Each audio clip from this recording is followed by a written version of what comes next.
Hello everyone, my name is Disney Storyteller. I read books for you guys so you don't have to go to the library or buy them online.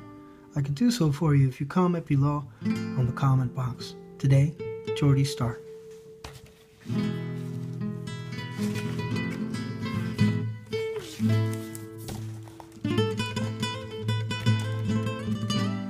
When Jordy needed water, he had to climb all the way down to the river to fetch it. He had tried digging a hole in the ground near his hut, thinking he might open a well, but no matter how deep he dug, the earth remained dry.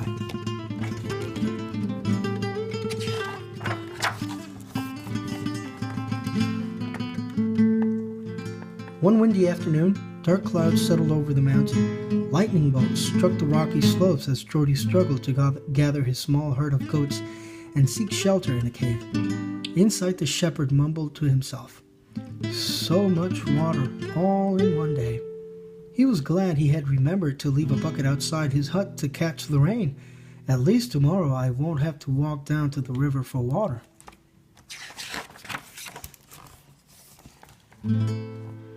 When the storm was over, Jordy started for home.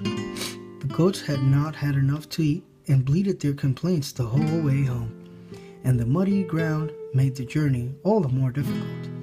At last, Jordy finished herding the goats into their pen and made his way to his hut past the hole he had been digging with such high hopes.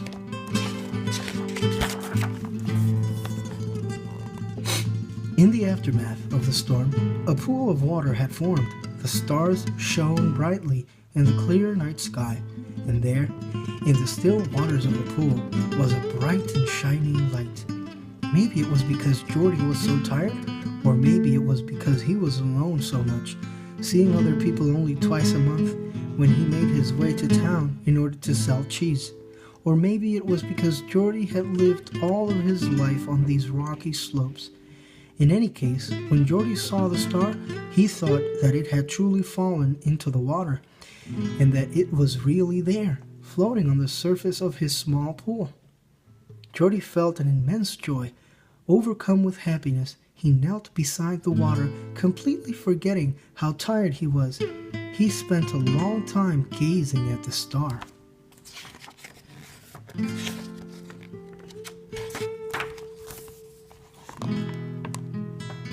The next morning, the first thing Jordy did was dash outside to visit the pool. The water was clear and still, reflecting the blue sky above, but the star was nowhere to be found. "She went to sleep, poor dear," thought Jordy. "Surely she must have gone down to the bottom of the pool, and that's why I don't see her. I wonder if she likes living here."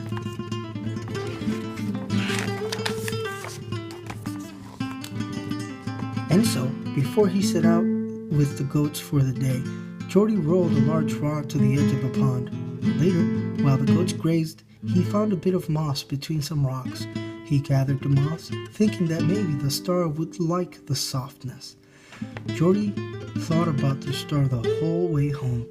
After he had penned the goats, he moved another rock next to the first and placed the moss between the two.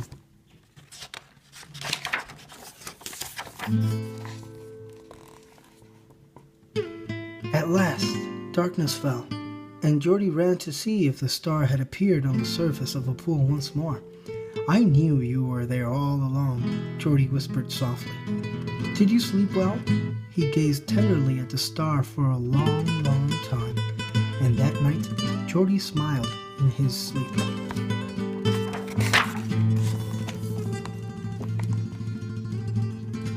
The next day, Jordy placed another rock next to the water before he left with the goats. Later, while his goats wandered about, he wondered if he might find something even more special for his star.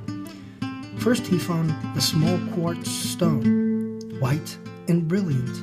Then he found some tiny blue flowers that he had never noticed before, growing between some rocks. He used his knife to carefully dig out a clump of earth from underneath the flowers, so as to not damage their roots. Then he wrapped the tiny plants in his handkerchief.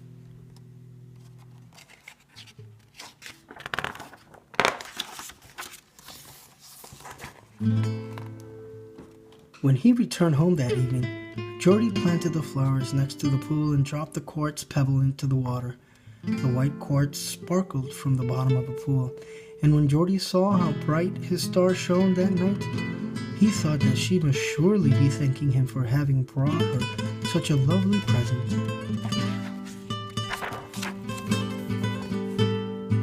The next day, Jordy filled his pockets with quartz pebbles, and in the evening, he let them drop one by one to the bottom of the pool.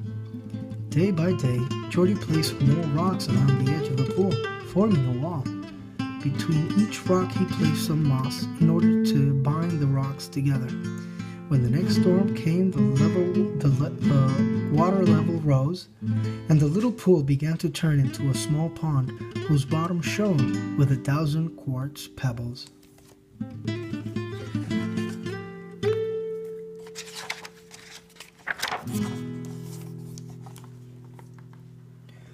When Jordy went to town later that month to sell some of his goat's milk cheese, he returned with all kinds of things to plant. One of his clients was pruning some apple trees, and Jordy asked him for some cuttings. Another client gave him some rose seedlings, while a farmer gave him some sunflower seeds.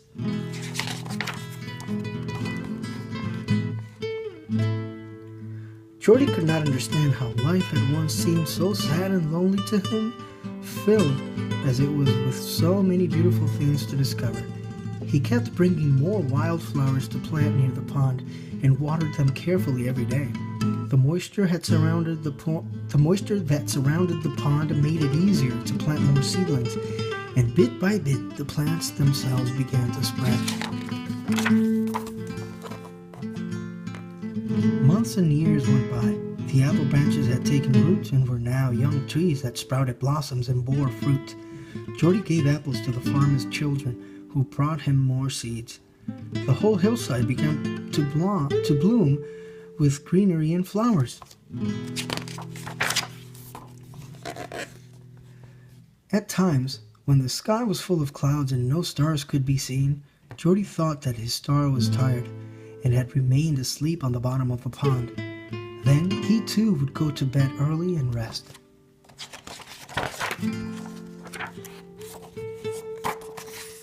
But on clear nights, Jordy would stay up late.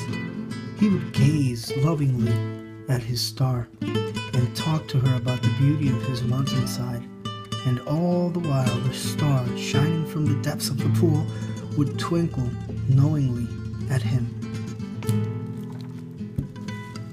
The end. I'm still a bit under the weather, guys, but I promise I will keep reading more books. I just hope that you like them. And what I like about this book is that it teaches you to believe in your dreams, and it teaches you to stay positive while making your dream come true in your mind, because that's what it's all about. And that's why I like reading books to you guys a lot, because all these books give you different versions of dreams that people have all over the world. And when you nurture yourself with these books and you read them and you see how beautiful they are, they give you your own unique perspective of what you really like. And I want to tell you guys that any dream that you have is not silly or too boring, or anything that anyone may say about them otherwise. Remember, you're unique, your dreams count, and all you have to do is practice developing your dreams. Books are a really good way to do that, so stay tuned, guys. I'll be reading more interesting books ahead. Bye-bye.